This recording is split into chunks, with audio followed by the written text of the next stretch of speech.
உலகமானது ஒரு சுயநலம் நிறைந்த ஒரு உலகமாக இருக்கிறது. This world that we live in is such a selfish world. ஒரு சுயநலம் நிறைந்த ஒரு உலகத்திலே தான் நான் நீங்கள் வாழ்ந்து கொண்டிருக்கிறோம். You and I are living in a selfish world. எந்த ஒரு மனிதனுடைய வாழ்க்கையிலும் எனக்கு என்ன கிடைக்கும் என்கிறதை தான் எதிர்பார்த்திருக்கிறார்கள். A man in this world be looking, what can I receive? ஆனால் என் ஆண்டவராகிய இயேசு கிறிஸ்து மாத்திரம் சுயநலமற்றவராக இந்த உலகத்திலே வெளிப்பட்டார். But my Lord Jesus Christ is the only one that revealed as not selfish. அதை தான் நாங்கள் வேதத்திலே நாங்கள் பார்க்கிறோம். And that's what we see in the Bible. விசேஷமாக நான் இன்றைக்கு அதிக நேரத்தை நான் எடுக்க விரும்பவில்லை. Today I would not like to take too much of your time. இந்த முழு உலகத்திலும் ஆண்டவராகிய இயேசுவினுடைய பிறப்பை கிறிஸ்மஸ் என்று சொல்லி அவர்கள் கொண்டாடுகிறதை நாங்கள் பார்க்கிறோம். We see the whole world is celebrating this day, Christmas. அநேகர் அந்த கிறிஸ்மஸ் நாட்களை எதற்காக நாம் கொண்டாடுகிறோம் என்று சொல்லி அறியாமல் கொண்டாடுகிறார்கள். Some people they don't know why they celebrate Christmas, but they celebrate it. சிலர் வந்து இது கிறிஸ்தவர்களுடைய ஒரு பண்டிகை என்று நினைத்து கொண்டாடுகிறார்கள். Some people think this is just for Christians, it's their celebration. ஆனால் வேத வசனத்திலே ஆண்டவராகிய இயேசு கிறிஸ்துவின் பிறப்பை குறித்து ரொம்ப அழகாக எழுதப்பட்டிருக்கிறது. But the word of God says so beautifully about Christmas. ஆண்டவருடைய பிறப்பு எதற்காக ஆண்டவர் பிறந்ததனுடைய பிரதானமான நோக்கம் என்ன என்பதை வேதம் தெளிவாய் நமக்கு சொல்கிறது. Characterizing and giving us a reason why Jesus was born. லூக்காவுடைய சுவிசேஷ புத்தகம் 2ஆம் அதிகாரத்தை நீங்கள் வாசித்து பார்க்கின்ற பொழுது, if you turn to the book of Luke chapter 2, அந்த அதிகாரம் முழுவதையும் நீங்கள் வாசித்து பார்த்தீர்களே ஆனால், if you read the entire chapter, அந்த வசனங்கள் எல்லாம் என்ன சொல்லுகிறது என்றால், all the verses what do they say? பூமியிலே இருக்கிற யாவருக்கும் அது ஒரு நற்செய்தியா இருக்கிறது. It is a good news for everyone in the world. Any kind of all kind of mankind, அதாவது வந்து எந்த மனிதருக்கு எந்த ஜாதிகளுக்கும் ஒரு நல்ல செய்தி. For all of mankind, for every person, it's a great news. ஆச்சரியம் என்னவென்று சொன்னால், the astonishment though is, சிலர் நினைக்கிறார்கள் கிறிஸ்தவம் இல்லாவிட்டால் இயேசு கிறிஸ்து என்றாலே வெஸ்டர்ன் கண்ட்ரியில் இருக்கக்கூடிய மக்களுடைய தெய்வம் என்று. People may think when you think Jesus, he is a god of the Western society. America, Canada இப்படிப்பட்ட நாடுகளுக்கு உரியவர் என்று தான் அநேகர் நினைத்துக் They கொண்டிருக்கிறார்கள். may think he belongs to Americas and the Canadas. ஆனால் இயேசுவினுடைய பிறப்பு எங்க இருக்குதுன்னா ஒரு மிடில் ஈஸ்டர்ன் கண்ட்ரியில் பிறந்தது. But Jesus's birth is depicted in the Bible in the Middle East. ஆண்டவராகிய இயேசு பிறந்த காலத்திலே நார்த் அமெரிக்கா கண்டம் என்கிற ஒன்றே கண்டுபிடிக்கப்படவில்லை. The North Americas weren't even realized at that time that Jesus was born. ஆனால் இன்றைக்கு இந்த முழு உலகத்திலேயுமே அவருடைய பிறப்பை நினைவு கூறுகிறோமே. But in the whole world we are remembering the birth of Jesus. அவருடைய பிறப்பில் இருக்கிறதான ரகசியம் என்ன? What is the secret behind his birth? அவருடைய பிறப்பினால் மனிதனுடைய மனுக்குலத்திற்கு வரக்கூடிய நன்மைகள் என்ன? What are the goodnesses that come from Jesus's birth? அதைத்தான் நான் உங்களுக்கு பகிர்ந்து கொள்ள And that's what I would like to simply share with you today. அதனால தான் இயேசுவினுடைய பிறப்பு ஒரு நற்செய்தி என்று நாங்கள் பார்க்கிறோம். And that's why we know when we see Jesus's birth is a good news. So good news கேட்கிறதற்கு இன்னைக்கு மக்கள் ஆயத்தமாக இருக்கிறார்கள். People are ready to hear good news. இன்றைக்கு நம்ம கேட்கிறது எல்லாமே துச்செய்தியில் தான் காதுகளுக்கு கேட்கிறோம். Many times we're just hearing sad news. உலகத்தில் நடக்கிற யுத்தங்களை குறித்து கேள்விப்படுகிறோம். We hear about the wars that are happening in the world. உலகத்தில் நடக்கிற பஞ்சங்களை குறித்து கேள்விப்படுகிறோம். We hear about the famines that are happening in the world. உலகங்களிலே நடக்கிறதான வேதனையான காரியங்களை தான் நாங்கள் கேள்விப்படுகிறோம். We hear about the torturous things that are happening in the world. ஒரு நல்ல செய்தியை கேட்கணும்னா அது கேட்பது என்பது ஒரு சந்தோஷமான விஷயம். If you hear a good news, that is something so joyful to hear. அதுதான் இயேசுவினுடைய பிறப்பாய் இருக்கிறது. And that is the birth of Jesus. இயேசு கிறிஸ்துவினுடைய பிறப்பு ஒரு மனிதனுடைய வாழ்க்கைக்கு நற்செய்தி, நல்ல செய்தியாய் இருக்கிறது. The birth of Jesus is a good news and a joyful news to a person. கருமையான கர்த்தருடைய பிள்ளைகளை, விசேஷமாக கிறிஸ்மஸ் நாட்களிலே எல்லா மால்ஸும் உலகத்திலே இருக்கிற மால்ஸ் எல்லாம் ஒரு பெரிய சேல்ஸ் நடக்கிறது இந்த கிறிஸ்மஸ் நாட்களிலே தான். My beloved, you know in the Christmas time all the malls they do ginormous sales. ஏன் என்று கேட்டீங்கன்னா எல்லாரும் gift மாறி மாறி கொடுக்க வேண்டும்னு விரும்புவாங்க. Because they want everyone to buy and give gifts to everybody. அதிலமே ஒரு பெரிய போட்டி கூட நடக்கும். And in that there's a lot of challenges as well. நான் இவருக்கு என்ன gift கொடுப்பது? What gift can I give him? அவருக்கு நான் என்ன gift கொடுப்பது? What can I give her? இந்த gift ஷேர் பண்ணி கொள்றது ஒரு பெரிய ஒரு பெரிய காரியமாக உலகத்தில் நடக்கிறதை பார்க்கிறோம். In the world, exchanging gifts is a great thing for them to do. அது தவறான விஷயம் அல்ல. It is not bad to do that. ஆனால் இந்த giving gift என்பது வந்து எங்கிருந்து ஆரம்பிக்கப்பட்டது என்று சொன்னால், but if you look at where this giving a gift started, தேவன் இந்த உலகத்திலே மனுஷன் மேல் அன்பு கொண்டபடியினால் தன்னுடைய பெஸ்டை கொடுத்ததினால் தான் இந்த அன்பு இந்த உலகத்திலே வெளிப்பட்டது என்று நாங்கள் பார்க்கிறோம். because God so loved all of mankind, he wanted to give his best gift. ஆண்டவராகிய தேவன் மனுஷனுக்காக இயேசுவை இந்த உலகத்தில் அனுப்பினதினாலே இந்த உலகத்திலே அன்பு உண்டாயிற்று என்று நாங்கள் பார்க்கிறோம். We know by God sending Jesus to the world, love existed. ஆகையால் இயேசுனுடைய பிறப்பு இந்த உலகத்திலே அன்பை உண்டாக்கிற்று என்பதை தான் வேதம் நமக்கு சொல்லுகிறது. So the Bible tells us when Jesus was born, love was created. அப்படியானால் இயேசு கிறிஸ்து பிறப்பதற்கு முன்பாக அன்பு இல்லையா என்று கேட்டீங்கன்றால், so if you say before he was born, so love didn't exist, தேவன் ஆதி முதற்கொண்டு மனுஷனை நேசித்தார், மனிதனிடத்தில் அன்புள்ளவனாக இருந்தார். God loved mankind from the beginning of time and he was loving towards him. ஆனால் மனிதனுக்குள்ளே அன்பை பரிபூரணமாய் பார்க்க முடியவில்லை. But he didn't see that fullness of love in a man. அதுதான் இந்த பிள்ளைகள் நாடகங்களிலே காண்பித்தார்கள். And that's what these people showed us in a beautiful drama. நம்ம ஒவ்வொருத்தரும் தங்களுடைய வேலைகளிலும் தங்களுடைய காரியங்களிலுமே பிஸியாக ஓடிக்கொண்டிருந்தார்களே தவிர, they were running so eagerly in their own works and their jobs, அன்பை பரிமாறிக் கொள்வதற்கு அவர்கள் தவறி போனார்கள். they lacked in showing their love. சில வேளையில் நமக்கு யோசனை வரும் என்னன்னா குடும்பத்தில் அன்பு இருக்கும் அப்படின்னு. Sometimes you think in my family I have love. ஆனால் குடும்பங்களிலே இந்த நாட்களில் பார்த்தீர்களானால் குடும்பங்களுக்குள்ளே சொந்த சகோதரர்களுக்குள்ளே இன்னைக்கு அன்பை பார்க்க முடியாமல் போகிற காலத்தில் இருக்கிறோம். And many times in your own family between siblings it's even hard to find love. பேரண்ட்ஸ்க்குள்ளேயும் பிள்ளைகளுக்கும் இடையில இன்னைக்கு அன்பை பார்க்க முடியாமல் போகிறது. It is hard to find love between a parent and a child. ஒரு எந்த கூட்டமா இருந்தாலும் அதற்குள்ள ஒரு அன்பினுடைய நிறைவை பார்க்க முடியாமல் போயிருக்கிறது. No matter what the crowd is, you're seeing the love diminish in people. ஏனென்றால் இந்த உலகத்திலே அன்பு இல்லை, அன்பு பிசாசினாலே திருடப்பட்டு போய்விட்டது. Because the love in the people has been stolen by the devil. தேவன் தன்னுடைய குமாரனாகிய இயேசுவை இந்த உலகத்திலே அனுப்பி தன்னுடைய அன்பை அவர் வெளிப்படுத்தினார் நாங்கள் பார்க்கிறோம். You see, he came and he sent his son Jesus so that we may have love. சில பேர் சொல்லுவார்கள் you can give without love. Some people say you can give without நீங்கள் love. அன்பில்லாமல் ஒரு காரியத்தை ஒருவருக்கு கொடுக்க You முடியும். can do something for someone without love. ஆனால் கொடுக்காமல் ஒருவரிடத்திலே அன்பு செலுத்த முடியாது. But without giving you can't show the love. So you have to give. So you need to give. கொடுக்கிறதுனால தான் அன்பை நிறைவாக்குகிறோம். So by giving you're showing your love. ஆனால் எல்லாரும் அன்பினால தான் கொடுக்கறான்னு சொல்ல முடியாது. You can't say everyone's giving by love though. ஆனால் கொடுக்கிறதுனாலே தான் அன்பு அங்கே பரிபூரணப்படுகிறது. And by giving you are exposing your or showing your love. ஆண்டவருடைய பிறப்பை நீங்கள் இந்த இரண்டாம் அதிகாரத்தில் நீங்கள் வாசித்து பார்த்தீர்களானால், If you look at Luke chapter 2, ஆச்சரியமாக இருக்கும். beautifully it's written. ஏனென்றால் அவருடைய பிறப்பு முழுவதுமாகவே யாரோ ஒருவர் ஏதோ ஒன்றை கொடுத்து கொடுத்து கொடுத்து கொடுத்து தான் அவருடைய பிறப்பை இந்த உலகத்தில் வெளிப்பட்டது. Because somebody and then the next person and then the next person gave something, Jesus came into existence. லூக்கா முதலாம் அதிகாரம் 38வது வசனத்தை வாசித்து பார்க்கிற பொழுது, If you look at Luke chapter 1 verse 38, மரியாள் தன்னுடைய சரீரத்தை இயேசுவுக்காக கொடுத்தார்.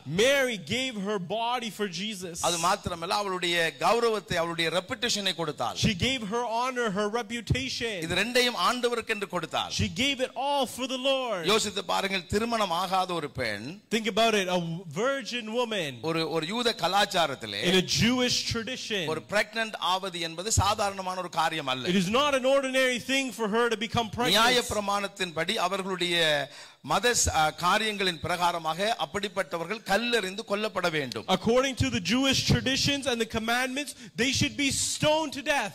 கணவனை அறியாமல் ஒருவருக்கு பிள்ளை பிறக்குமானால் கல்லெறிந்து கொல்லப்பட வேண்டும் என்கிற சட்டத்தை கடைபிடிக்கக்கூடிய ஒரு சூழ்நிலைகளிலே தான் இயேசு இந்த உலகத்திலே பிறந்தார். Jesus came into existence in a time where people were holding on to a woman that didn't know her husband and got pregnant will be stoned to death. So தேவன் தன்னுடைய குமாரனாகிய இயேசு கடந்து வருவதற்கு ஆண்டவர் ஒரு கன்னி மரியாளை ஆண்டவர் தன்னுடைய பாத்திரமாக எடுத்துக்கொள்ளுகிற பொழுது, And so God uses this Virgin Mary in order to give birth to Jesus. மரியாள் தன்னுடைய சரீரத்தை கொடுத்தாள். Mary gave her body. அது மாத்திரமல்ல, என்ன பிரச்சனை வந்தாலும் பிரச்சனை கிடையாது, நான் ஆண்டவருக்கு என்னுடைய சரீரத்தை நான் ஒப்பு கொடுக்கிறேன் என்று சொல்லித்தான் இயேசுவை தன்னுடைய கற்பத்திலே அவள் சுமந்தாள் என்று பார்க்கிறோம். She says no matter what the problem is, I am giving my body for God, and she goes through all the pains. அது மாத்திரமல்ல, இரண்டாம் அதிகாரத்திலே லூக்கா இரண்டாம் அதிகாரத்திலே நீங்கள் 1லிருந்து 5வது வசனங்களை நீங்கள் வாசித்து பார்க்கிற பொழுது, If you read Luke chapter 2 verses 1 through 5, அங்கே நாங்கள் பார்க்கிறோம் என்னவென்றால் அகஸ்து ராஜாவை குறித்து எழுதப்பட்டிருக்கிறது. It's written about Caesar Augustus. அவர் ஒரு கட்டளை பிறப்பிக்கிறார். He decrees a command. என்ன கட்டளை என்று சொன்னால், What is that decree? எல்லாரும் தங்கள் தங்கள் ஊருக்கு போய் அந்த இடத்திலே குடிமதிப்பு எண்ண வேண்டும் என்கிற ஒரு காரியமானது நடந்து வருகிறது. Everybody needs to go back to their hometowns and take a consensus. ஏனென்றால் இயேசு கிறிஸ்துவானவர் பிறப்பதற்கு முன்பாக மரியாளும் யோசேப்பும் எங்கே இருந்தார்கள் என்றால், Where was Joseph and Mary before Jesus was அவர்கள் born? நாசரேத்தில் இருந்தார்கள். They were in Nazareth. நாசரேத்தில் இருந்தால், If they're in Nazareth, நாசரேத்திலே பிள்ளை பிறந்தால், if the child is born in Nazareth, இயேசுனுடைய பிறப்பு ஏற்றுக்கொள்ளப்பட்டிருக்காது. Jesus' birth will not be accepted. ஏனென்றால் இயேசு எங்கே பிறப்பார் என்பது தீர்க்கதரிசியாய் சொல்லப்பட்டிருக்கிறது என்றால், Because the prophet has said where he will be our born. பெத்லகேமிலே பிறக்க வேண்டும். He will be born in Bethlehem. பெத்லகேமிலே பிறக்க வேண்டியது என்பது தீர்க்கதரிசனமாக சொல்லப்பட்ட ஒரு காரியம். It is a prophetic word that was written that Jesus will be born in Bethlehem. அந்த டைம்ல நீங்கள் சரியாக பார்த்தீர்களானால், If you look in that right time, அந்த அகஸ்து ராஜா என்ன செய்கிறான்? ஒரு சட்டத்தை கொண்டு வருகிறார். what did Caesar Augustus do? He brings a rule, a decree. நாசரேத்தில் இருக்கிறவர்களா இருந்தாலும் சரி, No matter if you're in Nazareth, எங்கிருந்தாலும் அவர்கள் தங்கள் ஊர்களுக்கு கட்டாயம் போய் தான் ஆக no வேண்டும். matter where you are, you need to go back to your hometowns. அந்த காலத்திலே ரோமர்கள் வந்து அவருக்கு விரோதமாக சிந்தித்தார்கள் என்று You சொல்லப்பட்டிருக்கிறது. see, the Romans were thinking against these people at the time. So அதிலிருந்து ஒரு காரியம் தெரிகிறது. அகஸ்து ராஜா கூட தேவன் திட்டம் நிறைவேறுவதற்கு, இயேசு பிறப்பதற்காக தன்னுடைய சட்டத்தை எழுதி ஒரு காரியத்தை கொடுத்திருக்கிறதை நாங்கள் You பார்க்கிறோம். see, Caesar Augustus writes a decree in order for Jesus to be born according to the prophetic word. அது மாத்திரமல்ல, 7வது வசனத்தை வாசி பார்த்தீர்களானால், If then you go down and read verse 7, ஆண்டவராய் இயேசு கிறிஸ்து பிறப்பதற்கு மரியாள் கற்பத்தோடு கூட இருந்த நேரத்திலே பிள்ளை பெறுகிற வேளை வந்த பொழுது, and even in the time that Mary was ready and she was giving birth to Jesus, அந்த இடத்துல ஒரு இடம் அவர்களுக்கு கிடைக்கவில்லை. she didn't have any space to அதனால go. மாட்டு தொழுவத்திலே நாங்கள் பார்க்கிறோம், வந்து ஒரு சத்திரத்திலே வந்து அவர்கள் முன்னணியத்திலே கொண்டு வந்து அந்த இடத்துல ஒரு இடத்தை உண்டாக்கி பிள்ளையை பெற்றுக் You கொள்கிறார்கள். see, they go into a manger in the center of the place and they create a space for So அந்த Jesus. இடத்திலே சத்திரக்காரன், அந்த காவலாளி என்ன செய்கிறான்? And so what is the person in charge of the inn இயேசு say? பிறப்பதற்காக ஒரு இடத்தை கொடுக்கிறான். He gives a place for Jesus to be யோசித்து பாருங்க, born. மரியாள் கொடுக்கிறாள், Mary gives herself. அகஸ்து ராஜா தன் பதவியிலிருந்து தன்னுடைய காரியத்தை கொடுக்கிறார். Caesar Augustus writes something from his own decree in his இங்கே power. நாங்கள் பார்க்கிறோம், இன்கீப்பர் இல்லை என்று சொன்னால் சத்திரக்காரன் என்ன செய்கிறான்? இடத்தை உண்டு பண்ணி You கொடுக்கிறார். see, the innkeeper, he creates a space for them.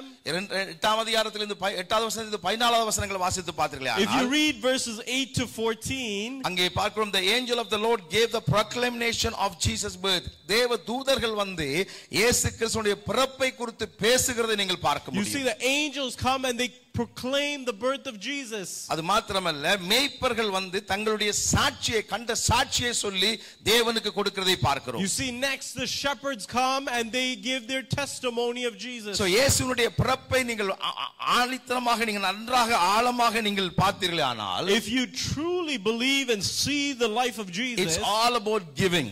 it is all about giving. It's all about giving. It's all about giving. But தேவனுடைய பிள்ளை நல்லா கவனித்துக் கொள்ளுங்க. Children of God, listen. இது எல்லாவற்றுக்கும் மேலானதுதான் தேவன் தன்னுடைய ஒரே பேரான குமாரனாகிய இயேசு கிறிஸ்துவை இந்த உலகத்தில் நமக்காக கொடுத்தது. But more than all this giving, the Lord God gave his son Jesus Christ for ஏன் us. ஆண்டவர் தன்னுடைய குமாரன் இயேசுவாக இந்த உலகத்திலே வர வேண்டும்? Why did Jesus have to come into this world as a son for சில us? பேர் கேள்வி கேட்பார்கள், Some people might ask this கடவுளுக்கு எப்படி question. ஒரு பிள்ளை இருக்க முடியும்? How can God have a child? நல்லா கவனித்தீர்கள், கடவுளுக்கு எப்படி பிள்ளை இருக்க How முடியும்? can God have a child? நான் உங்களிடத்துல கேட்கிறேன், ஏன் கடவுளுக்கு பிள்ளை இருக்க கூடாது? I'm going to ask you, why can't God have a ஏன் child? இருக்க கூடாதுன்னு நீங்க நினைக்கிறீர்கள்? Why are you thinking he can have a kid? ஏனென்றால் நாம் நினைக்கிறோம், நம்முடைய எண்ணங்களிலே தான் அப்படி நினைத்துக் கொள்கிறோம். We think in our own thoughts. ஏன் ஆண்டவர் இயேசுவாக இந்த உலகத்திலே வர வேண்டும்? Why did Jesus have to come into this இந்த world? நாடகங்கள், நேற்று நாட்களில் நடந்த புரோகிராம் நிகழ்ச்சிகள் எல்லாம் நம்ம ஒரு காரியத்தை நாங்கள் பார்க்கிறோம். We see these dramas and the performances in the days before. தேவன் மனுஷனை தன்னுடைய சாயலிலே படைத்தார். God created man in his image. ஆனால் மனிதன் பாவம் செய்து தேவனுடைய சாயலை இழந்து போய்விட்டார். But man sinned and he lost the image of God. ஆகையினாலே மனிதன் பாவத்திற்கு அடிமையாகி வியாதிகள், வேதனைகள், போராட்டங்கள் என்று சொல்லி மனுஷனுடைய வாழ்க்கையிலே சந்தோஷத்தை, சமாதானத்தை இழந்து தேவன் வாசம் பண்ணுகிற நித்தியத்தை இழந்து மனுஷன் வாழ்ந்து கொண்டிருக்கிறார். So man loses the peace and the joy and all the things God created for them and he's living their lives. எனக்கு அன்பான கர்த்தருடைய பிள்ளை நல்லா கவனித்துக் கொள்ளுங்க. Listen carefully, my beloved people. நம்முடைய பிள்ளைகள் யாராகிலும் கெட்டு போவாரானால் நாம் அதை பார்த்து கொண்டு சும்மா இருப்போமா? If any of our children were to go astray and go far away from us, will we just leave them alone? நான் ஆண்டவருடைய ஊழியத்தை செய்கிற ஊழியக்காரனா இருக்கிறபடினாலே, Because I am a minister of the Lord God, I am saying this. நிறைய பெற்றார் என்னிடத்தில் வந்து தங்களுடைய பிள்ளைகளுக்காக படுகிற பிரயாசத்தை நான் பார்த்திருக்கிறேன். Many parents come and share the desires that they go through for their தங்களுடைய children. பிள்ளைகள் நல்லா இருக்க வேண்டும் என்பதற்காக எத்தனையோ பெற்றார்கள் தங்களுடைய வாழ்க்கையை தியாகம் பண்ணுகிறதை நாங்கள் பார்க்கிறோம். I see many parents sacrificing their life for their children to be well. எப்படியாகிலும் தங்களுடைய பிள்ளை வாழ்ந்து விட வேண்டும் என்பதற்காக தங்கள் ஜீவனை கொடுக்கிறதுக்கு ஆயத்தமாக இருக்கிற எத்தனையோ பெற்றார்களை நாங்கள் I've பார்க்கிறோம். seen many parents ready to give their life so their child can have a better life. சில வேளைகளில் பிள்ளைகள் 30-35 வயசு கூட ஆகிவிடும். Maybe the child might be 30 or 35 years ஆனால் old. பெற்றார்கள் தாய் தகப்பன் தங்களுடைய பிள்ளைகளுக்காக கடைசி வரைக்கும் போராடி கொண்டே இருப்பார்கள். But a parent continuously fights for their child. ஏன் அப்படி அவர்கள் போராட வேண்டும்? Why do they need to fight? ஒரே ஒரு ரீசன் தான். There's only one reason. அவர்கள் தங்களுடைய பிள்ளைகளை அவர்கள் நேசிக்கிறபடினாலே. Because they love their child. மனுஷர்களாகிய நாமே நம்முடைய பிள்ளைகளுக்காக நம்ம பிள்ளைகளை நேசிக்க நாங்கள் அறிந்திருக்கிற பொழுது,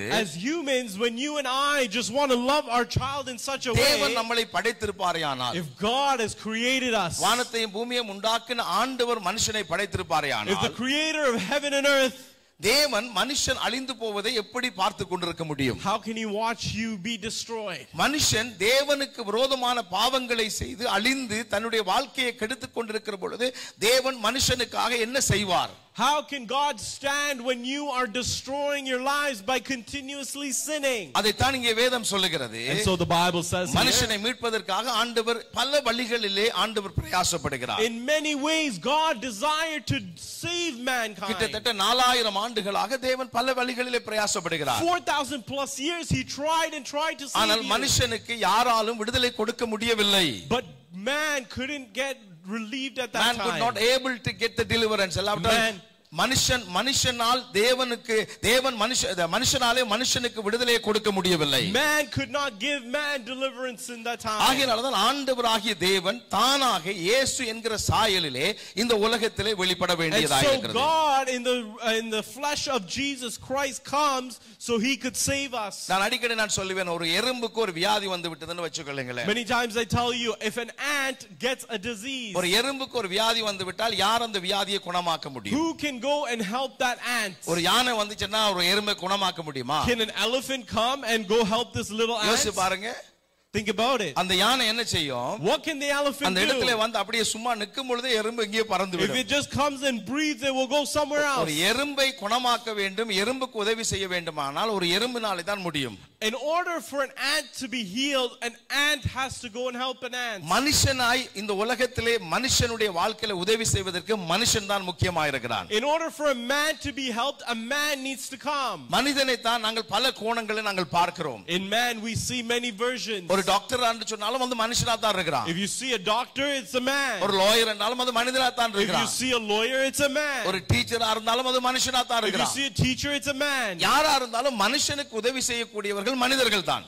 Forgive me, it's a human. No matter who it is a human being. So மனுஷனாலே தான் மனுஷனுக்கு உதவி செய்ய முடிகிறது. Only a human being can help another human மனுஷனாலே ஒரு being. மனிதனுக்கு எவ்வளவுக்காய் உதவி செய்ய முடியும்?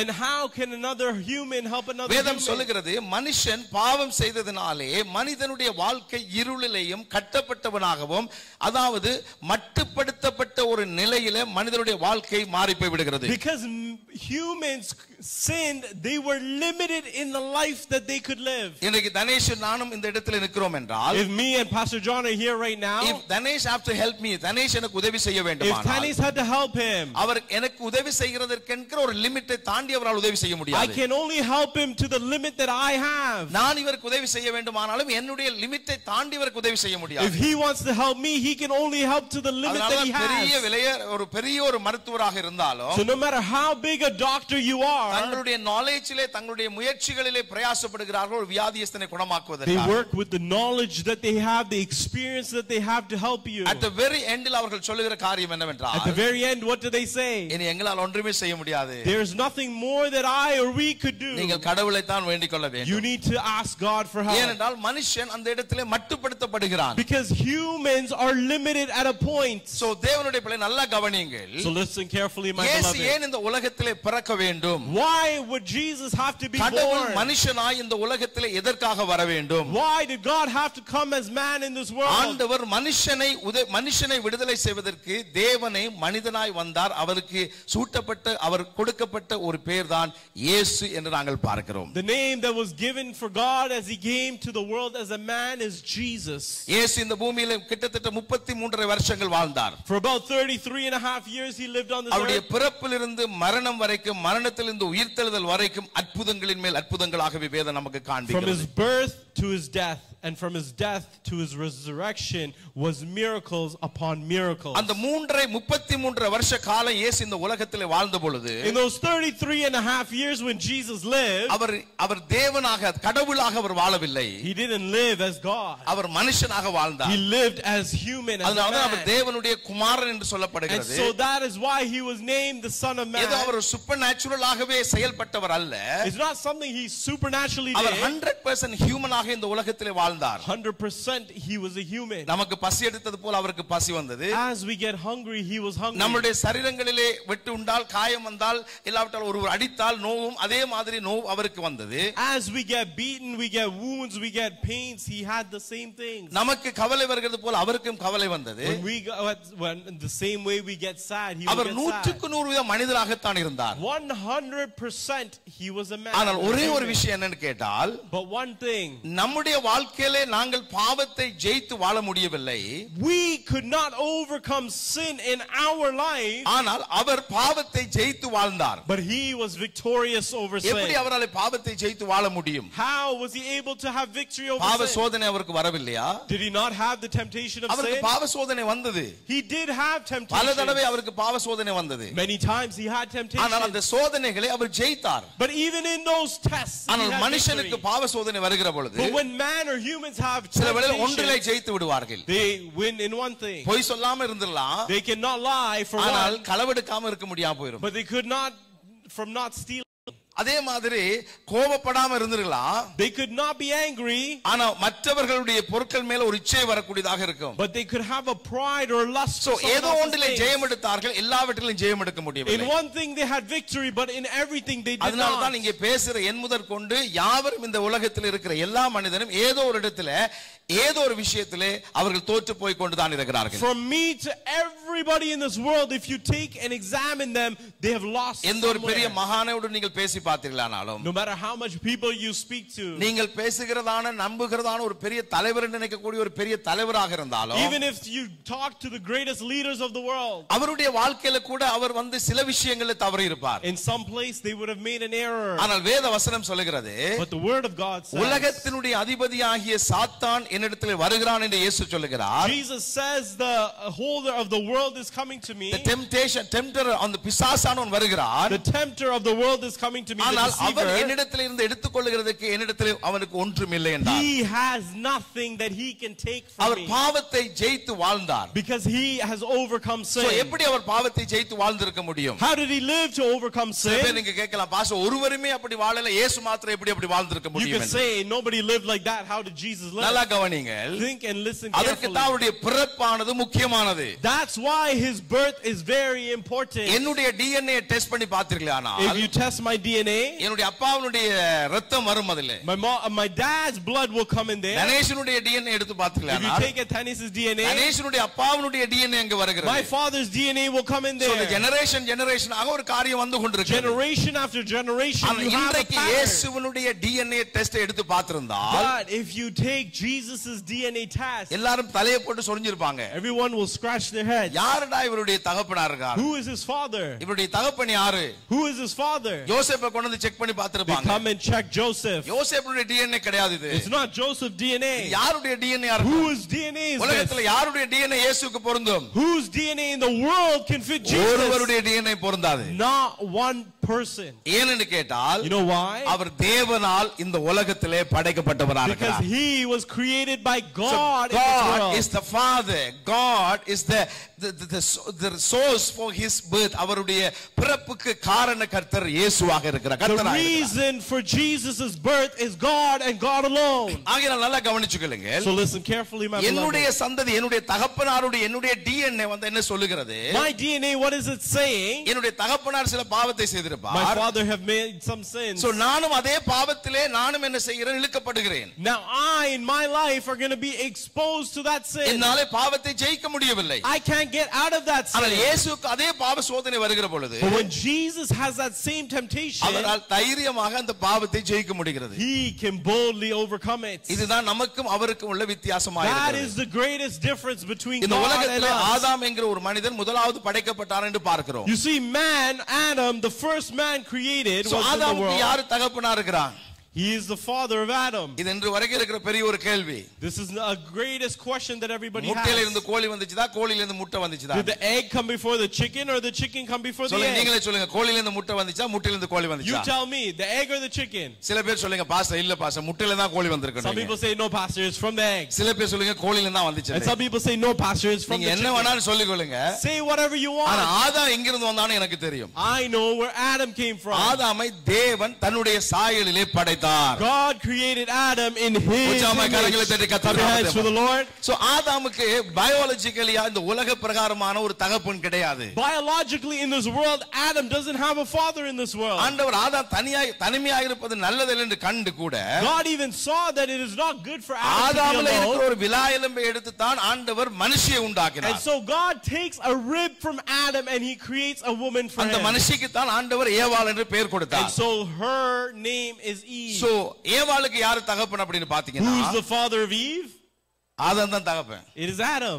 ஏன்னா ஆதாமில் தான் ஏவாளை ஆண்டவர் உண்டாக்கி இருக்கிறார். Because God created Eve for Adam. அதனால தான் ஆண்டவர் கணவன் மனைவியுடைய உறவை குறித்து தெளிவாய் ஆண்டவர் சொல்லி இருக்கிறதை நாங்கள் பார்க்கிறோம். And that's why God clearly illustrates the relationship between a husband and a wife. புருஷனானவன் வீட்டுக்கு தலையாய் இருக்கிறான் என்று. The husband is the head of the household. கணவன் வீட்டு குடும்பத்துக்கு தலைவனா இருக்கிறார். The husband is the head of the household. இது எங்கிருந்து வந்தது என்றால், Where did this come from? வேதத்திலே ஆதியாகமத்தின் புத்தகத்திலிருந்து வருகிற விஷயமாக From the இருக்கிறது. beginning in Genesis, it has been told to us. அப்ப முதலாவது மனுஷன் ஆதாம் என்ன செய்தான்? What did the first man Adam then do? ஆதாமுக்கு பாவத்தை ஜெயிக்கக்கூடிய வல்லமை இருந்தது. Adam had the power to overcome sin. உலகத்தில் அவன் தோற்று போன வாழ்க்கை வாழ்ந்திருக்க வேண்டிய அவசியம் இல்லை. He did not have to live a defeated life. சோதனைக்காரன் அவனை சோதித்த பொழுது Even when he was tested, அவன் என்ன செய்யப்படுகிறான்? what should he have done? அவன் ஏவாளுடைய வார்த்தைக்கு நம்பி தேவன் பிரியப்படாததையும் தேவன் செய்யக்கூடாது என்று சொன்ன காரியத்தையும் அவன் செய்து பாவத்தை இந்த உலகத்திலே பிறப்பித்து விட்டான் என்று வேதம் சொல்லுகிறது. You see, the Bible says that he did whatever Eve told him and he birthed sin into the world. அப்ப முதலாம் ஆதாம் என்ன செய்து விட்டான்? What did the first Adam do? தேவனுடைய சாயலை இழந்து போய் விட்டான். He lost the image of God. அதனால தான் அன்று முதற்கொண்டு ஆதாமுடைய நாள் முதற்கொண்டு இன்று வரைக்கும் தேவனுடைய பிள்ளைகளே மனுஷனால் பாவத்தை ஜெயிக்க முடியவில்லை. And so from that day onwards till today, humans could not overcome sin. பாவத்தை ஜெயிக்க முடியாதனாலே தான் Because they are not victorious over sin. வியாதிகள் வருகிறது, They have sicknesses. வேதனைகள் வருகிறது, They have suffering. கண்ணீர் வருகிறது, They have tears and மரண sorrow. பயம் வருகிறது. They have fear of death. மனுஷன் இந்த உலகத்திலே மரித்து போனதுக்கு பிற்பாடு நரகத்துக்கு போகிறானா பரலோகத்துக்கு போகிறானா என்கிறத பற்றிய சிந்தனையற்றவனாய் மனிதன் வாழ்வதற்கு காரணம் என்னவென்றால் பாவத்திலே மனிதன் வாழ்ந்து கொண்டிருக்கிறபடினாலே. The reason why man doesn't even have a judgment of whether he's going to heaven or to hell is because he's living in sin in this world. எனக்கு அன்பான சகோதரனே சகோதரி நன்றாய் கவனித்துக் My கொள்ளுங்கள். beloved brothers and sisters, listen ஆகையால் carefully. இயேசு கிறிஸ்துவினுடைய பிறப்பு மிக மிக அவசியமான ஒன்றாய். Jesus' birth is very important. முதலாம் ஆதாம் மரித்து போய்விட்டான். The first Adam dies. ஆண்டவர் இரண்டாம் ஆதாமை ஆண்டவர் உண்டாக்குகிறார். Jesus creates the second Adam. சில பேர் சொல்வார்கள் இயேசு கிறிஸ்து தேவனுடைய குமாரன் என்றால் அவர் எப்படி கடவுளா இருக்க முடியும் என்று சொல்வார்கள். Some people say Jesus is the son of God, how can he be God? இங்கதான் மனுஷன் தவறு விடுகிறான். This is where man makes a mistake. இயேசு கிறிஸ்து மனிதனாக இந்த உலகத்திலே பிறந்தது உண்மை. It is true Jesus was born as a man. ஆனால் in this முதலாம் world. ஆதாமை தேவன் மனுஷனாக உண்டாக்கி மனிதன் ஃபெயில் விட்டு விட்டான். The first Adam he created failed in this world. முதலாம் ஆதாம் தேவனுடைய பிள்ளையை தவிர தேவன் அல்ல. The first Adam was the child of God but was not God. தேவன் அல்ல. He is not முதலாம் God. ஆதாம் பாவம் செய்து போனதான மரித்து போன அந்த ஆதாம் தேவன் அல்ல, மனுஷன். The first Adam that sinned and died was not God. It ஆனா was இரண்டாம் man. ஆதாமாக வந்த இயேசு கிறிஸ்து மனுஷன் அல்ல, அவர் தேவன். But the second Adam that came was not. அவர் மனுஷனாக a human, வந்தார், it was மனுஷனாக God. இந்த உலகத்தில் உலாவினார், மனுஷனாக நடமாடினார். ஆனால் அவர் மனிதன் அல்ல, அவர் தேவனாய் இருக்கிறார். He dwelled in the world, did everything in the world. He was not a human, he was God. அதனால தான் முதலாவது மனுஷன் ஃபெயில் ஆனான், இரண்டாவது ஆதாம் என்று சொல்லுகிற இயேசு ஃபெயில் ஆகவில்லை. And so the first Adam failed, but the second Adam, Jesus, did not fail. எனக்கு அன்பான கர்த்தருடைய பிள்ளை, நல்லா கவனியுங்கள். Now children of God, listen carefully. So ஆண்டவர் இந்த உலகத்திலே பிறந்ததன் பிரதானமான நோக்கமே, So what is the greatest command and the reason நம்முடைய Jesus was வாழ்க்கையிலே born? நாம் பாவத்தை ஜெயித்த ஒரு ஜெயமுள்ள வாழ்க்கை வாழ வேண்டும் என்று ஆண்டவர் விரும்புகிறார். God wants you and I to live a victorious life. So பாவத்தை ஜெயித்து எப்படி வாழுகிறது? So how do you live a victorious life? பாவத்தை ஜெயித்து எப்படி வாழுகிறது? How do you live in victory? 1995வது வருஷத்திலே தான் நான் என் இயேசு கிறிஸ்துவை என்னுடைய வாழ்க்கையிலே அறிந்து கொண்டேன். In the year of 1995, I got to know Jesus Christ. அதுவரைக்கும் எனக்கு யாருமே இயேசுவை பற்றி சொன்னது கிடையாது. Until then, nobody told me about Jesus. எனக்கு இயேசுக்கு எந்த விதமான சம்பந்தமும் கிடையாது. Me and Jesus had no connection. என்னுடைய வாழ்க்கை பாவம் நிறைந்த ஒரு வாழ்க்கையாகவும், My life was full of sin. இந்த உலகத்துக்கு ஒத்ததான ஒரு வாழ்க்கையாகவும் தான் என்னுடைய வாழ்க்கை My காணப்பட்டது. life was comparable to that of the world. ஆனால் ஆண்டவராகிய இயேசு கிறிஸ்துவை குறித்து But Jesus, இன்றைக்கு நான் உங்களோடு கூட பேசுகிறது போல, as I'm talking with you ஒருவர் right now, இயேசுவை பற்றி என்னோடு கூட பேசுகிறார். somebody came and shared Jesus with me. இயேசு கிறிஸ்து என்ன எப்படிப்பட்ட காரியங்களை செய்வார்? This is what Jesus will do. இயேசு உங்களுடைய வாழ்க்கையில வந்தால் என்ன நடக்கும்? This is what will happen if Jesus comes in your அநேக life. காரியங்களை சொன்னார்கள். And so much things they share with me. நல்லா கவனிங்க எனக்கு அருமையானவர்களே. Listen carefully. இந்த உலகத்திலே எல்லா மதங்களும் நல்லதை தான் சொல்லுகிறது.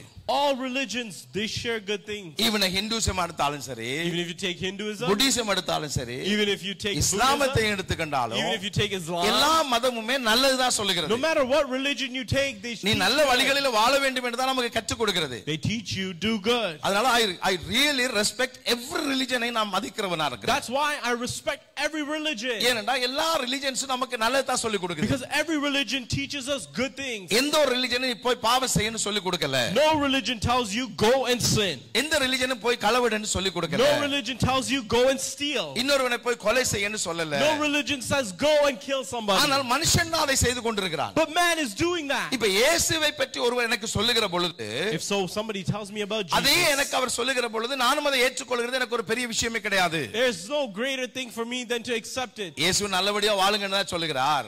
Oh, Jesus is saying live good. அப்ப நானும் அதை ஏற்றுக்கொண்டு போய்லாமே. Yeah, I can just accept this too. இதுதான் ஒரு பெரிய வித்தியாசம் உண்டாயிருக்கு. This is where the greatest difference was. எல்லாரும் நீ நல்லா வாழணும், நீ இப்படி வாழணும், அப்படி வாழணும்னு சொல்லுகிறார்களே தவிர, Everybody says yes, live good, do good. என்னுடைய பிரச்சனையை நான் கட்டப்பட்டு போய் கிடக்கிறேன். But I am trapped in my sin. இரண்டு கைகளும் கட்டப்பட்ட ஒரு மனுஷனாக நான் இந்த உலகத்தில் வாழ்ந்து கொண்டிருக்கிறேன். Both my hands are trapped and I'm tied. பாவம் செய்கிறவன் பாவத்துக்கு அடிமையாய் வாழ்ந்து கொண்டிருக்கிறான். That man who's in sin is enslaved to sin. குடிக்கிறவன் குடிக்க அடிமையாய் இருக்கிறான். The alcoholic is addicted to விபச்சாரம் செய்கிறவன் alcohol. விபச்சாரத்துக்கு அடிமையாய் The இருக்கிறான். prostitute is addicted to prostitution. ட்ரக்ஸ்ல இருக்கிறவன் ட்ரக்ஸ்க்கு அடிமையா The இருக்கிறான். drug addict is addicted to drugs. கோபப்படுகிறவன் கோபத்துக்கு அடிக்டடா இருக்கிறான். The angry person is addicted to anger. வியாதிப்பட்டவன் வியாதியிலே கிடக்கிறான். That person who is sick So is in இப்பொழுது sickness. எனக்கு நீங்கள் இப்படி வாழுங்கள் அப்படி வாழுங்கள் என்று சொல்லுகிற பொழுது, So when you tell me live like this, live நான் like எப்படி that, வாழ வேண்டும் என்பதற்கு எனக்கு ஒரு விடுதலை வேண்டும் அல்லவா?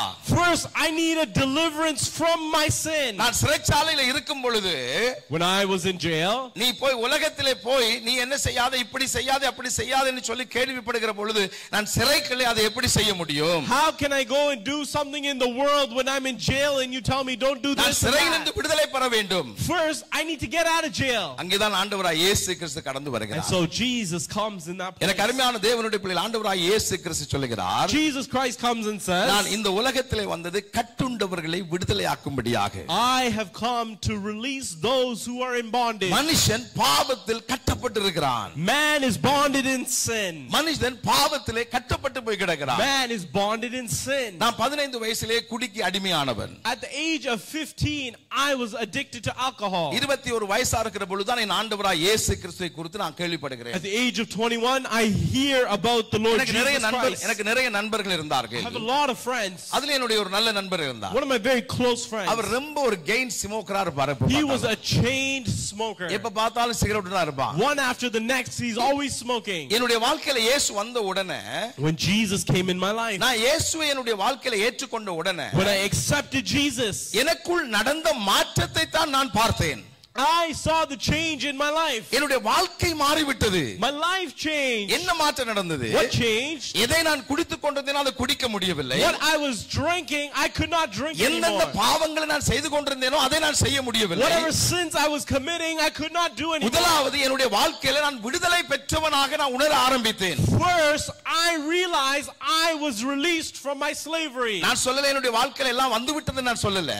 I didn't tell you I got everything I ஒன்று needed. தெரியும், நான் சிறையில் இல்லை என்பது எனக்கு தெரியும். I knew I was not in jail anymore. எனக்கு அருமையான சகோதரனே சகோதரியே, therefore my beloved brothers and sisters, இன்றைக்கு உன்னுடைய உள்ளத்திற்கும் உன்னுடைய இருதயத்துக்கும் தெரியும் நீ சிறையில் இருக்கிறையா, நீ விடுதலையாக்கப்பட்டவனா இருக்கிறையா. therefore you know in your hearts whether you're in jail or whether you're free. இந்த உலகத்துல எந்த மனுஷனும் உங்களை வந்து சொல்ல முடியாது நீ சிறையில் இருக்கிறையா விடுதலையாக்கப்பட்டிருக்கிறியா. no person in the world can come and tell you you're in jail. உன்னுடைய மனசாட்சி உனக்கு சொல்லு நீ சிறையில் இருக்கிறையா வெளியில் இருக்கிறையா என்று. your conscience will tell you whether you're free நீ or you're in பாவத்திலே jail. கட்டப்பட்டிருக்கிறியா பாவத்திலே விடுதலையாக்கப்பட்டிருக்கிறியா என்பது உனக்கு தெரியும். whether you're bonded to sin or whether you are released. உனக்குள்ளே சமாதானம் இருக்கிறதா உனக்குள்ளே சமாதானம் இல்லையா என்பது உனக்கு தெரியும். whether you have peace in your heart or you don't, you will know. மற்றவர்கள் வந்து பார்த்து சொல்லலாம். somebody may come and look and உனக்கு say, என்னடா உனக்கு இருக்கு இவ்வளவு கோடி கணக்குல பணம் வச்சிருக்க. oh man, look at you, you have millions of dollars. உனக்கு ஒண்ணுக்கு 3 வீடு வச்சிருக்க. you have 1 to 3 houses. உனக்கு எல்லாமே இருக்கு.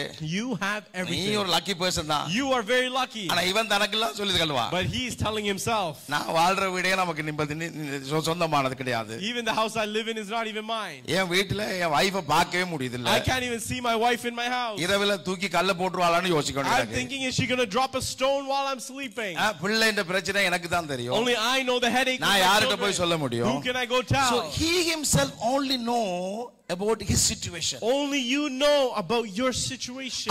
I can judge him how his life அவனுடைய வாழ்க்கை எப்படி இருக்குன்னு நான் ஜட்ஜ் பண்ணலாமே தவிர. you can judge a person by the way they but look. this person himself only knew who he is. amen. where he is.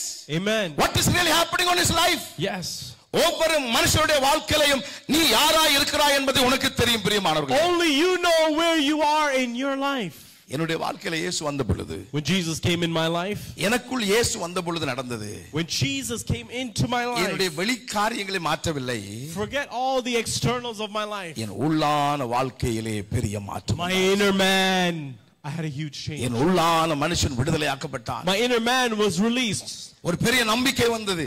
a huge hope. So அதுக்கு அப்புறம் என்னுடைய வாழ்க்கை மாற ஆரம்பித்தது. after that my life changed. அப்பொழுது என்னுடைய நண்பர் வந்து சொன்னான், and then my friend told me, நீ வந்து இப்ப வந்து பெரிய சாமி ஆயிட்டு குடிக்காம வெடிக்காம இருக்கிற அப்படினு சொன்னான். you are a big priest, now you are not drinking or getting alcohol or doing anything. நானும் நினைச்சா விடுவேன் அப்படினா. he said, if I thought about it, I'll stop right now too. அப்பொழுது நான் அவனை பார்த்து நான் சொன்னேன், so then I looked at him and நீ said, முடிஞ்சா 2 மாசம் சிகரெட் பத்தாம இருப்பா. I told him, try for 2 months, don't 2 மாசத்தை சிகரெட் பத்தாம இருந்து பாருங்க. 2 months, try it. அவன் சொன்னான், கண்டிப்பா நான் இருந்து he காட்டுறேன். said, I will definitely do this. இருந்தான் அவன் 2 கிழமை இருந்திருப்பான். he did it for like maybe 2 weeks. அப்புறம் 3 கிழமை இருந்திருப்பான். maybe 3. அப்புறம் நான் கண்டுபிடிச்சிட்டேன். then I figured it out. மாலுக்கு பின்னால போயிட்டு பத்தறான். he goes behind the mall and he smokes. அங்க பத்தறான். he goes smokes over our there. பத்திட்டு இருக்கும் பொழுதே கையை பிடிச்சேன். when he's smoking, one time I grabbed his hand. என்ன ஆச்சு 2 கிழமையோட முடிஞ்சதோ?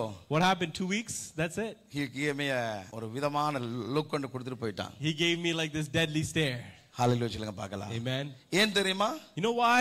அந்த பாவம் அவனை பிடித்து வைத்திருக்கிறது. that sin had enslaved him. அந்த பாவம் பிடித்து வைத்திருக்கிறது. that sin enslaved him. மனுஷர்கள் வீர வார்த்தைகளை நாங்க பேசலாம். man can speak so many brave words. என்னால அதை செய்ய முடியும். I can do this. என்னால அதை செய்ய முடியும். I can do that. அருமையானவர்களே, ஹிஸ்டரி படிக்கணும் நீங்க. you need to read history. History நீங்க படிச்சா தெரியும். if you read history, you'll know. உங்களை என்னை காட்டிலும் பெரிய mighty men இந்த உலகத்துல வாழ்ந்திருக்காங்க. there are mightier people than you and I that live in the Napoleon past. என்கிற ஒரு மனிதன் நினைத்தான், if Napoleon thought about it, நான் இந்த உலகத்தையே நான் பிடிச்சிட்டேன் அப்படினு. I will capture the world. Hitler என்கிற ஒரு மனிதன் நினைச்சா, a man named Hitler, எத்தனையோ மில்லியன் கணக்கான யூதர்களை கொண்டு விட்டு he killed so many millions of Jews, நான் இந்த உலகத்தை பிடிச்சிட்டேன்னு நினைச்சான். thinks I captured the world. இவர்களுடைய முடிவில் இவர்கள் சொன்ன வார்த்தைகள் மிக முக்கியமானது. But what they say in the end is very important. Napoleon சொன்னா என் கையை தூக்கி மேல போடுங்க யா நான் சாக He says, செத்தது பிறகு put my hands up when I die. என் கை தெரியட்டும் எல்லாருக்கும். Let everybody see my hands. ஏன் தெரியுமா? You know why? ஒன்றுமே இல்லாம வந்த ஒன்றுமில்லாம போறேன். I came with nothing and I leave with nothing. ஹalleluya சொல்லுங்க பார்க்கலாம். Say hallelujah. ஹிட்லர் தன்னை தான் கொலை செய்து கொண்டான். Hitler committed suicide. இந்த உலகத்துல உன்னால் ஆகும் என்று நினைக்கிற ஒவ்வொரு விஷயத்திலேயும் you will fail. Whatever you think on your own that I can accomplish. It's nothing wrong having a confidence. உன்னுடைய வாழ்க்கையை குறித்து உனக்கு ஒரு கான்ஃபிடன்ஸ் இருக்கிறதுல தப்பு கிடையாது. There's nothing wrong with having confidence, which is different. But the reality and the fact தான் இங்கே வேதம் சொல்லுகிறது. But the reality and the fact, the Bible says, ஆண்டவர் சொல்லுகிறார், the Lord says, மனுஷன் பாவத்தில் கட்டப்பட்டு கிடக்கிறான். man was enslaved to sin. மனுஷன் பாவத்திலே கட்டப்பட்டு இருக்கிறான். Man was enslaved to sin. பாவம் தான் இந்த உலகத்திலே மனுஷனுடைய biggest problem. Sin is the greatest problem that humans have. ஆகையால் தான் தேவன் இந்த உலகத்திலே மனுஷனுடைய பாவத்திலிருந்து மனிதனை விடுதலை செய்ய வேண்டும். And so God wants to relieve man from sin. பாவத்திலிருந்து மனுஷனை விடுதலை செய்கிறதற்காக மனுஷன் தனக்கு எத்தனையோ வழிகளில் பிரயாசப்படுகிறான். And so humans tried in so many ways to get out of sin. நான் ஒரு 20-25 வருஷம் ஆண்டவருடைய ஊழியத்தை செய்கிறேன். For about 20-25 years I've been doing ministry. சிலர் பாவத்துக்கான பரிகாரத்தை தேடுகிறதுக்காக வருவார்கள். So many people come and look for the sacrifice they can make for their sin. ஏனென்றால் அவர்களுடைய கில்ட்டிலே அவர்களுடைய மனச்சாட்சியிலே ஒரு பெரிய பாரம் உண்டாகிறது. Because in their conscience they have this guilt. அன்னதானத்தை கொடுக்கலாமா? Can I give this? கொஞ்சம் ஏழைகளை வாழ வச்சிரலாமா? Can I go and help some needy people? நாம இதை செஞ்சிரலாமா? Can I go and do that? அதை செஞ்சிரலாமா? Can I do that? அந்த குற்ற மனச்சாட்சி அவனை கொலை செய்து கொண்டே இருக்கிறது. That guilty conscience kills the person. எனக்கு அன்பான கர்த்தருடைய பிள்ளைகளே, My beloved brothers and sisters, ஆண்டவராகிய இயேசு கிறிஸ்து ஒருவராலே தான் உன்னுடைய வாழ்க்கையில் இருக்கிற பாவத்தில் இருந்து உனக்கு விடுதலை கொடுக்க முடியும். only Jesus Christ alone can give you deliverance from your நீங்கள் sin. எப்பேற்பட்ட பாவத்திலே வாழ்ந்து கொண்டிருந்தாலும், No matter what the sin you live in, பாவத்தினால் வரக்கூடியதான வேதனைகள் எத்தனை பெரிதான உன்னுடைய வாழ்க்கையில் no இருந்தாலும், matter how great the sin you live in is, sickness is not your problem. sickness is not your problem. Demon is not your problem. The demon is not your problem. Your children is not your problem. The children are not your problem. Your family is not your problem. Your family is not your problem. Finance is not your problem. Your finance is not The your real problem is your sin. Amen. உன்னுடைய பாவமே தான் உன்னுடைய வாழ்க்கையின் பிரச்சனை. Your sin is your problem. If you don't deal with your sin, the sin is going to destroy your life. Amen. So in order to destroy your life, the sin choose sickness. பாவம் என்கிறது வியாதியை தெரிந்து கொள்ளுகிறது, அவனை அழித்து விடு. பாவம் என்கிறது ஒரு மனுஷனுடைய வாழ்க்கையில பிடித்து பொருளாதாரத்திலே நசிக்க அவனை தற்கொலை பண்ண வை. Sin is to encapture man's wealth and make him commit suicide or make him die. So பாவத்தினுடைய விளைவுகள் தான் மனுஷன் இந்த உலகத்திலே அனுபவிக்கிற வேதனைகளும் துயரங்களும். The result of experiencing sin is the sicknesses and the problems and all those side இந்த effects. பாவமானது ஒரு மனிதனுடைய வாழ்க்கையில வியாதிகளையோ வேதனைகளையோ கண்ணீரோடு விடுகிறது அல்ல, மனுஷனை நித்திய நரகத்திலே தள்ளி விடுகிறது. Sin does not just leave you alone in this world, but in the afterlife it takes you for eternal hell. எப்படி பாஸ் உங்களுக்கு அது தெரியும்? Pastor, how do you know that? என் ஆண்டவராய் இயேசு இந்த உலகத்திலே வந்தது, My Lord Jesus Christ came to this world, அவரை விசுவாசிக்கிற எவனும் கெட்டு போகாமல் நித்திய ஜீவனை அடைய வேண்டும் என்பதற்காக. that whoever believes in him will have eternal life. God does not want any man to be perished. Doesn't want anyone to perish. He doesn't want anybody to be perished. Amen. That is why your soul, you are so precious to God. Amen. You are so precious to God. Amen. That is why, that is the most important reason that God Jesus came to this world. And he lived a wonderful life, and he delivered the people, and he died for our sin, and the death could not able to hold him. Third day he rose again, and he's still living, and he's still here. Amen. At this very moment. Amen. Only thing, when the help is needed, you have to receive the help. அருமையான இந்த பிள்ளைகள் நாடகம் நடிக்கும் பொழுது அந்த doctor வந்து ஒரு வியாதியோட இருந்த ஆக்சிடென்ட்ல கிடக்கும் பொழுது விட்டுட்டு போறான் அப்படினு சொன்னீங்கன்னால், You see in the drama when the doctor was going in the car, someone got into an accident and he sees that and he keeps going. எல்லா டாக்டர்ஸும் அப்படி செய்ய மாட்டாங்க. Not all doctors do that. But some people, yes, they do that. Some people, yeah, they do. நான் இலங்கை தேசத்துக்கு என்று பல வருஷங்களுக்கு பிறகு இலங்கைக்கு நான் மிஷனரியாக ஊழியத்துக்கு போயிருந்த பொழுது, many years back when I went to Sri Lanka to first go and do ministry, நான் யாழ்ப்பாணத்துக்கு போய் கொண்டிருந்த நேரத்தில் when I was going to Jaffna, மாரவில்லை என்கிற ஒரு இடத்துல in Maraville, in a ஒரு place, சிங்கள பிரதேசமாக இருந்தது. it's a Sinhalese area. முதலாக நான் ஒரு காரை எனக்கு கொடுத்திருந்தார்கள். அந்த காரிலே நான் போய் கொண்டிருக்கிறேன். I'm going in a car. They gave me the car to drive. நான் போகிற பொழுது ஒரு 15-20 அடிக்கு முன்னால ஒரு மோட்டார் பைக்ல இருந்து ஒரு மனுஷன் அப்படியே கீழே விழுகிறதை நான் பார்க்கிறேன். I see 15-20 feet ahead of me, a man just slides off his motorcycle. ஐயோ அவன் விழுகிறானே என்று சொல்றதுக்குள்ள அவன் விழுந்துட்டான். Before I'm like, oh, he's going to fall, he fell. ஹெல்மெட்டும் போடல, தலை அப்படியே அடிச்சு அப்படி வெள்ளம் போல ரத்தம் ஓடிட்டு இருக்கு. No helmet, he hit the ground, blood everywhere. அங்க நின்றவங்க எல்லாம் கத்தி கொளறாங்க. Everybody's yelling and screaming. எனக்கு முன்னால போன வாகனம் அப்படியே திருப்பி வெட்டிட்டு போகுது. Everyone that went in front of me cut across him and just left. உடனே அந்த இடத்துல நிப்பாட்டிட்டேன். I went and stopped there. என்னோட டிரைவர் வந்திருந்தாங்க. The driver went with me. நான் சொன்னேன், நான் பார்த்து, I looked to him and said, கார்ல ஏத்தவனே, put him in the car. கொண்டு போய் ஹாஸ்பிடல் கொண்டு போய் போட்டுட்டு, let's drop him to the hospital. என்ன செஞ்சீங்க? அங்க போயிட்டு ஒண்ணுமே செய்யாத டாக்டர் எமர்ஜென்சி கொடுத்துட்டு வந்துரு டக்கண்டே. Just quickly give him to emergency and run back. நாம அவனுடைய உயிரை பாதுகாக்கலாம். Let us just save his life.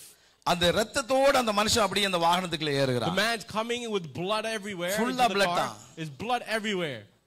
அந்த டிரைவர் கொண்டிட்டு போயிட்டார். The driver went. அங்க இருந்த ஊர் மக்கள் எல்லாம் அப்படியே என்ன சுத்தி சூழ்ந்து கொண்டார்கள். Everybody went and they surrounded me. ஒரு 20-25 பேர் சூழ்ந்து கொண்டார்கள். 20 or 25 people. எல்லாரும் சிங்களத்திலே பேசுகிறார்கள். Everyone speaking in Singalam. நான் அவர்களை பார்த்து நான் சொன்னேன், I looked to them and said, சிங்களண்ணே அப்படினு. Singalanne, that's all I said. ஏன்னா எனக்கு சிங்களம் தெரியான்னு சொல்ல தெரியாது. I don't know how to say, I don't know Singalam. ஆனா நான்டா இல்லன்னு தெரியும் எனக்கு. I know na means no. அதனால சிங்களண்ணேன்னு சொன்னேன். I said Singalanne.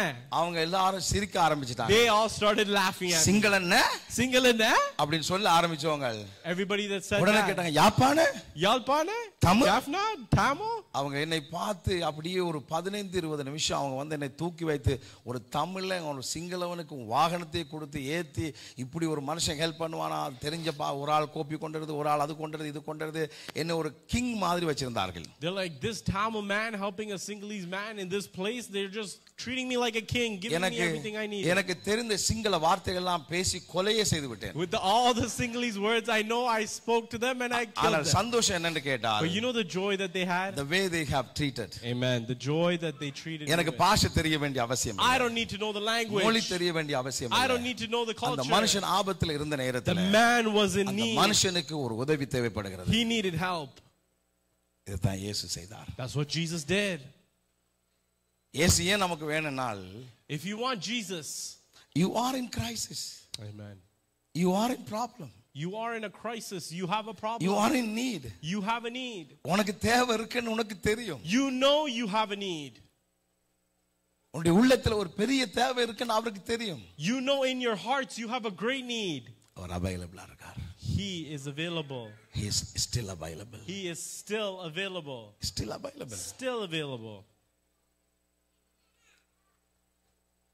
பாஷை தெரியுமா பாஸ்டர்? பாஷை தெரிய வேண்டிய அவசியம் கிடையாது. Do you know the language, pastor? I don't need to know the language. எனக்கு தேவையா இது மற்றவங்கள போல பார்த்துட்டு போயிருக்கலாம் தானே? Oh, I could have looked like everybody else and just kept driving away. எல்லா மதங்களும் சொல்ற மாதிரி இவரை சொல்லிட்டு போயிருக்கலாமே. I could have told like every other religion and just told them. அதனால லூக்கா 10 அதிகாரம் சொல்லுகிறது. That's why Luke chapter 10 says, ஒருவன் குற்றுயிராய் கிடக்கும் பொழுது, when a man is sick, ஒரு லேவியன் வந்தான். a leper came. Sorry, a Levite came. ஒரு ஆசாரியனும் வந்தான். A priest came. அவங்க பார்த்தாங்க. They looked. They just moved on. And they just kept going. But Samaritan ஒரு ஆள் வந்தார். But a good Samaritan came. அவன் வந்த உடனே, as soon as he came, ஏன் வந்தான், எதுக்கு ஆச்சு, அதெல்லாம் கேள்வி கிடையாது. He didn't say, oh, what is this, what's going on?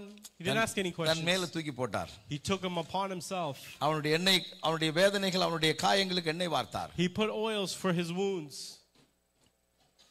என் அன்பான சகோதரனே சகோதரியே, my beloved brothers and sisters, Christmas என்பது குடித்து கொண்டாட்டமாக நம்ம வந்து ஒரு களியாட்டோட வாழ்றதல்ல.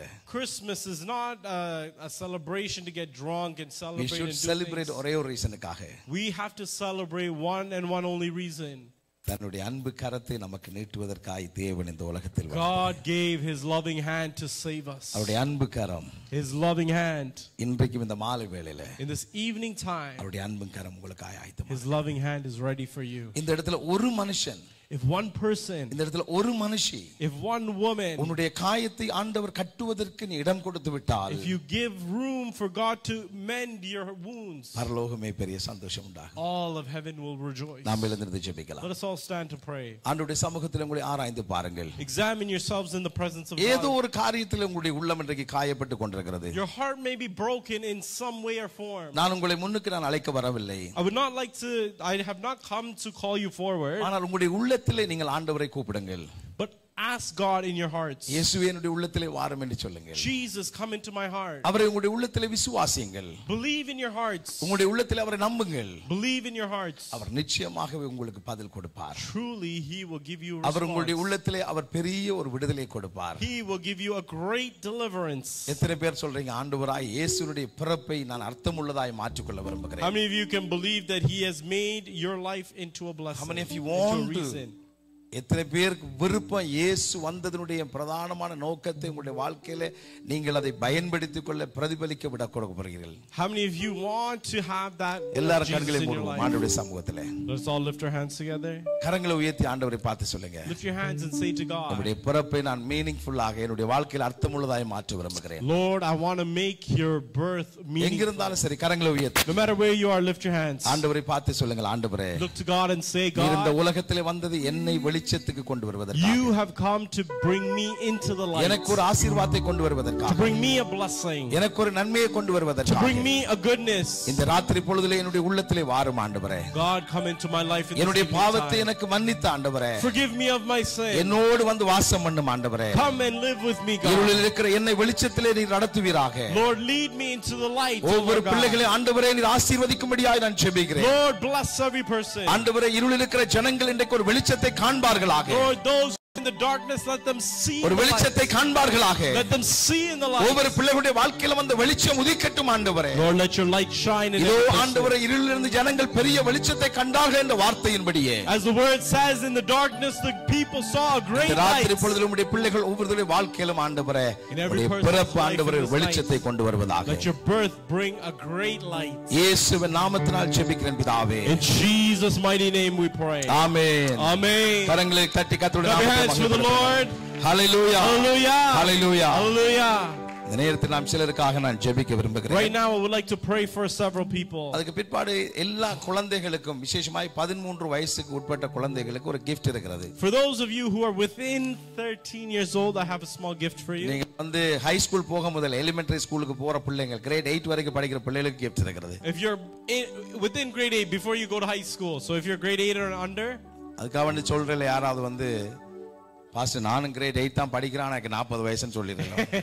don't tell me I'm studying grade 8 but I'm 40 years old, sir. ஒரு சாண்டா வந்து இன்னைக்கு நமக்கு gift எல்லாம் கொடுக்க போறார். Santa has a great gift for you. அதுக்கு முதல்ல நாம ஜெபிக்க போறோம். But before that, let's pray. நம்ம கிறிஸ்மஸை கொண்டாடுறதுல சிலர் துக்கத்தோட இருக்காங்க.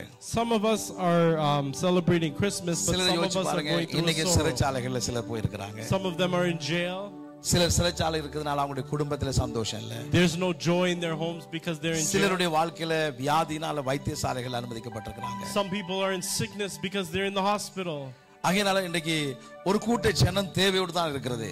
So some group of people, they have a need. So we are going to pray for all of those. Let's pray for everyone. எல்லாரும் கரங்களை உயர்த்தி நாம் Let's ஜெபிப்போம். all raise our hands towards the heavens.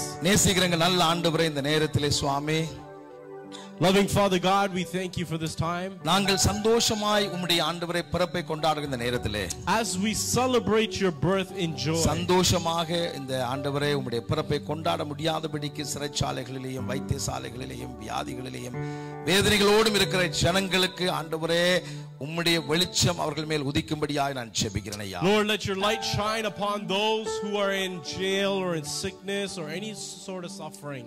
ஆண்டவரே சுவாமி உறவுகளை பலி கொடுத்தவர்களுக்காக நான் ஜெபிக்கிறேன். Lord, I pray for those who have lost a loved one. ஆண்டவரே அவர்களை நீ ஆறுதல் படுத்தும், அவர்கள் மேலே உம்முடைய அன்பின் கரம் வைக்கப்படட்டும் ஆண்டவரே. Lord, let your loving hand just touch them and be with them in இன்னைக்கு compassion. புதிதாக வந்த ஒவ்வொரு பிள்ளைகளையும் சபை மக்களையும் நீர் ஆசீர்வதிப்பீராக. Lord, bless every new person that came in this place. ஆண்டவரே ஒவ்வொருவர் மேலும் உம்முடைய ஆசீர்வாதமானது பரிபூரணமாய் உண்டாயிருப்பதாக. Lord, let your blessing be upon every person. உம்முடைய ஆண்டவரே பிறப்பின் நாளில் அவர்களுடைய வாழ்க்கையில் அவருடைய உள்ளத்தில் ஒரு பெரிய விடுதலை உண்டாயிருப்பதாக. Let there be a huge deliverance in each person's lives. இயேசு கிறிஸ்துவின் கிருபையுள்ள நாமத்தில் ஜெபிக்கிறேன் நல்ல பிதாவே. In Jesus' mighty name we all pray. Amen. Amen.